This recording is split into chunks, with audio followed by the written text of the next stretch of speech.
Welcome to the Cogni.Dx diagnosis tool. This is a tool that aids in the diagnosis of early-stage dementia and mild cognitive impairment conditions in a remote, self-administered way, and provides instant diagnosis to the care provider. This is an abridged version of the actual tool and is meant for demonstration purposes only. To access the tool, please visit www.Cogni.Dx.co.uk and choose Diagnosis Tool from the menu. Patients must be registered by their GP to start using this tool. In the login page, the user is asked to enter their email, password, user role, and user country. Once the user submits these credentials, they are taken to their customized dashboard based on the user role. As this is a demo profile, we will give you a glimpse of 3 different user dashboards: the patient's dashboard, the physician's dashboard, and the clinical coordinator's dashboard. Let's start off with the patient's dashboard to show you what every patient will see once they log in. A quick disclaimer is displayed, warning patients to return back to the tool at a later time if they have had a recent surgery or medical event and could be experiencing temporary delirium. In the patient or carer's dashboard, there are 3 options: enter the patient's personal details, enter the patient's history, and finally assess the patient's cognition. If the patient's personal details are not entered first, the other 2 options are disabled temporarily. Start by entering the personal details first. Here, the patient enters their demographic information like age, gender, education, occupation, etc.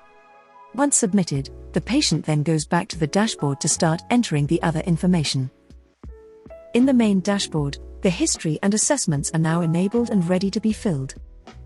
When the patient clicks on the history option, they are taken to a collection of questions where they can start entering the higher mental function history of the patient. This includes medical, cognitive, and behavioral histories. The first is the medical history. Since this is an abridged demo version, we will only show you a sample of 3 questions in each history category. The patient answers all the questions in the medical history until they are taken to the next history category. A quick wellness check, to make sure the patient is not feeling distressed after the questions, is provided between each new category.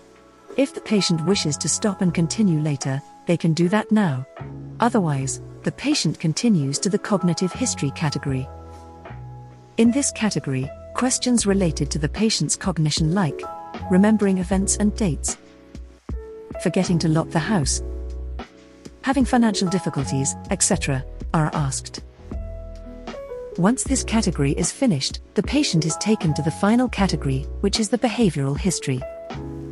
In this category, the patient is asked questions related to their recent changes in behavior like questions related to their recent mood, hallucinations, paranoia, etc. Once this category is finished, the patient has finished with the higher mental function history, and a preliminary diagnosis is immediately sent to the GP, accurate to the exact subtype of dementia, if present. The final option is the patient's cognitive assessment. This is a performance-based collection of tests to understand the patient's extent of cognitive impairment associated with dementia. The assessment starts with Part 1, Misplaced Object Learning, to test the visuospatial memory domain. This comprises of a task related to object location, where the patient needs to identify hidden objects in a scene. The patient is asked to remember these objects, as they will be asked to recall them in the final assessment. For demonstration purposes, only 3 out of 10 scenes will be shown here. Once the patient finishes identifying the objects, they are then taken to Part 2, Connect the Dots, to test the executive function domain. This is a task in which the patient connects a series of dots in order, while alternating between letters and numbers, as quickly and accurately as possible. Once the patient finishes this, they are then taken to the 3rd assessment, Object Naming, to test the language domain. In this task, the patient is asked to type the name of the different objects that appear on screen. For demonstration purposes, only 2 objects are shown here.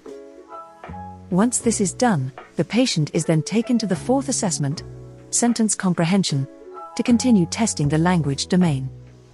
In this domain, the patient reads an instruction, then completes the action in the preceding screen.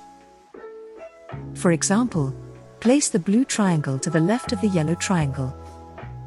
The patient is not allowed to go back and read the instruction again, and must complete the instruction based on their memory and understanding. For demonstration purposes, only 2 instructions are presented here. The patient is then taken to the last part, the misplaced object recall assessment. In this assessment, the patient will be asked to recall the misplaced objects they saw in the first assessment.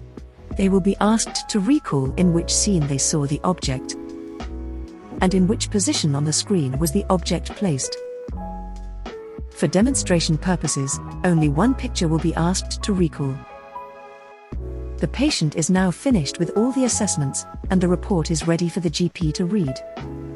We will now go back to the main demo dashboard to log in as the physician and see what options he has in his dashboard. When the physician logs in with his credentials, he is taken to his personal dashboard, where he will have 6 options. View the patient's diagnosis and plan. Enter a new patient's demographics. Enter the patient's history. Assess the patient's cognition. View, edit or delete a patient. And give login access to a new patient or user. For demonstration and relevancy purposes, we will have a look at only the first option, view the patient's diagnosis and plan. Once clicked, the physician is required to choose the patient he wishes to see the diagnosis for. When the patient's study ID is chosen, their preliminary diagnosis, along with their psychiatric evaluation, and a result of their cognitive assessments are all shown. If the physician clicks on the preliminary diagnosis, a comprehensive report is displayed. This is a detailed report that includes an analysis of all the results of the patient, and a diagnostic impression, according to Cogni.Dx. The psychiatric evaluation shows the presence of depression, or not. The assessment results will take the physician to a breakdown of all the performance-based tasks that the patient did, his timing, accuracy, and scores. The final dashboard we will explore is the Clinical Coordinator's dashboard.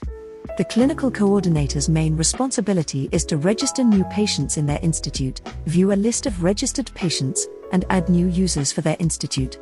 Once the coordinator clicks on Register a new patient, they need to provide a valid email for the patient's new study ID, and finally, the primary GP taking care of that patient.